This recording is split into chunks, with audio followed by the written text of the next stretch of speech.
आज सकाळीच घोवाचो फोन इलो. आता म्हणशात घो घरातूनच फोन लावता. सांगतोय हो जरा दम धरा. तर घो गेलो नागपुराक अधिवेशनात.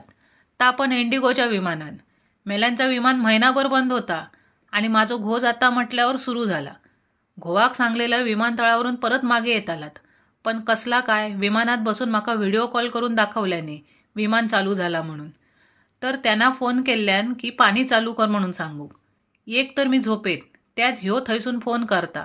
उठान मग पाणी चालू केलंय आणि मग घरातली सगळी कामं करूची लागतली ह्या विचारान झोपच उडाली.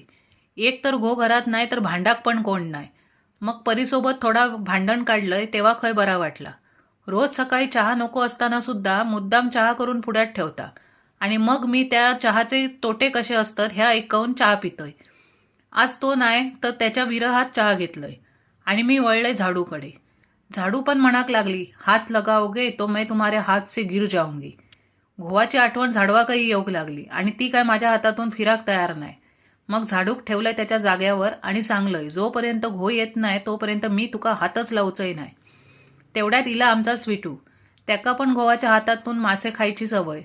ता काय माझ्याकडच्या माशाच्या डब्याकडे बघूक तयार नाही. घरातल्या सगळ्यांनी घो नसल्यामुळे माका वाळीत टाकल्याची जाणीव झाली. मग स्वीटूक म्हटलं घेऊचं असत तर घे नाहीतर जा उडत. स्वीटूकही कळला की मी घोवाक उडवू शकतोय विमानात तर त्याकाही उडवू पण मागे पुढे करूचंही नाही. म्हटल्यावर गप गुमान मासो घेतल्यान. मग माझो मोर्चो वळलो परीच्या टिफिनकडे. त्याका टिफिन करून देऊन घरातली जेवढी जमात तेवढी कामा करून निघाले ऑफिसला. आता तुम्ही पण करत तुमची कामा. असेच टुकार ब्लॉग घेऊन पुन्हा भेटू. तोपर्यंत बाय.